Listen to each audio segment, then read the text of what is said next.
Tonight, we step back into an ordinary day from the past. This is a slow and unhurried journey through daily life in ancient Rome. A story meant to be listened to rather than watched. You don't need to focus your eyes. You don't need to follow every detail. Let the words settle into the background like a distant sound, and allow yourself to drift gently into another time. We begin in Rome, in the year 120 AD. The city is not yet fully awake. The streets are quiet, wrapped in cool air and long shadows. Tall stone buildings rise close together, their walls marked by age, smoke, and countless passing hands. Between them, narrow streets stretch and bend, carrying sound softly before letting it disappear. In one of these streets, a baker rises long before sunrise. Inside his modest bakery, the space feels familiar and unchanged.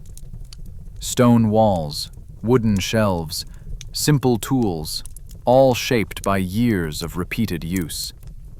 Nothing here is decorative. Everything has a purpose. He lights an oil lamp, and its warm glow pushes back the darkness, revealing a room that has greeted him the same way every morning for most of his life.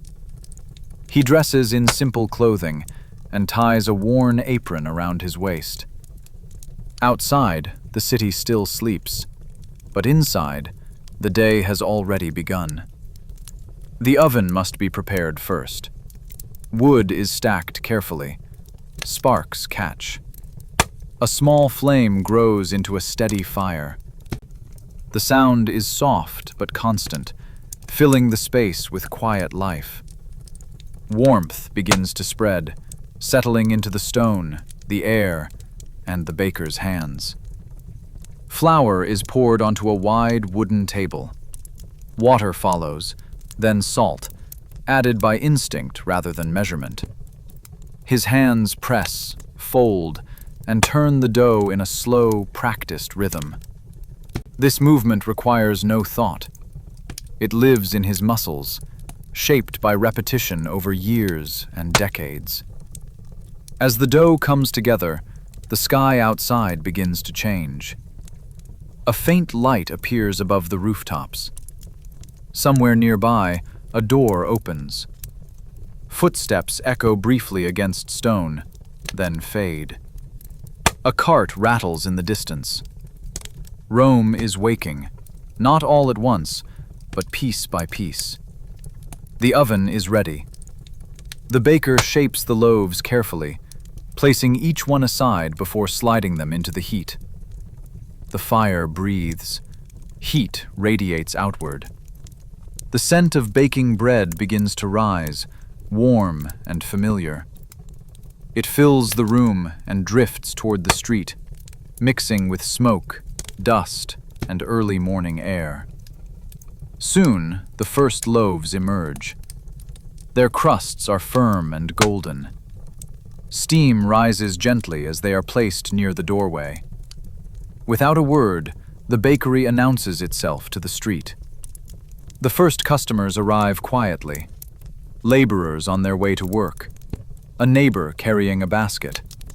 A traveler passing through the city. Coins change hands.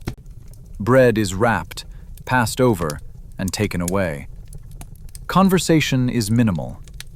None of this requires explanation. This exchange has happened every morning for generations.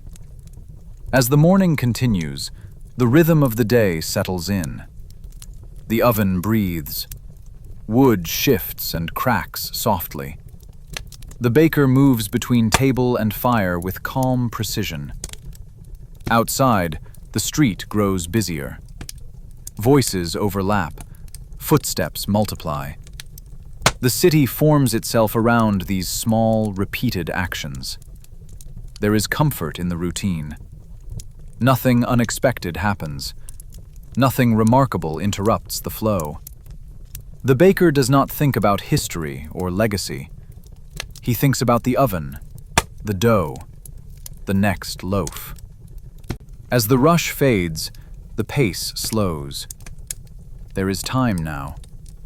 He shapes another portion of dough, this one set aside for later. He pauses briefly, resting his hands on the table. Dust floats in the sunlight, spilling through the doorway. Shadows shift slowly across the stone floor. A child stops at the entrance, watching in silence. The baker continues working, unaware or unconcerned. After a moment, the child turns and disappears back into the street. The moment passes without leaving a trace. By midday, most of the bread is gone. The oven begins to cool. The fire settles. Tools are cleaned. The table is wiped smooth. Outside, Rome is fully awake now, alive with trade, movement, arguments, laughter, and noise. Inside the bakery, the space grows quiet again. The baker eats simply. Bread, water, a brief rest. There is no ceremony. The day does not pause for reflection. This life is not remarkable. It is not recorded in books. No statues will be carved in his image. His name will not survive. Yet days like this, repeated endlessly by countless people, quietly shaped the city, the empire, and the world that followed. Civilizations are not built only by emperors and generals. They are built by ordinary hands, working before dawn, repeating the same motions day after day. As the afternoon light softens, the baker steps outside and closes the door behind him. Another ordinary day fades into history. As evening settles over the city, the rhythm of the day begins to loosen its grip. The heat of the oven fades slowly, stone by stone, and the familiar smells of bread and ash linger in the air a little longer before disappearing. The work is finished now, without ceremony, just as it began. Outside, the street grows quieter. Footsteps become less frequent. Voices lower, then drift away. The city does not stop, but it softens. Somewhere beyond the walls, Rome continues its endless movement. Fires are lit in other homes, doors close, lamps glow faintly in narrow streets. Life carries on in countless small spaces, unseen and unnamed.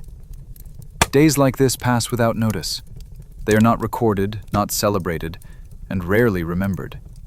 Yet they form the quiet foundation of history itself, built from repetition rather than moments of greatness. Before dawn, the fire will be lit again. The same motions will return. Hands will knead dough, wood will catch flame, and another ordinary day will quietly take its place among thousands of others. And life, steady and unremarkable, will continue.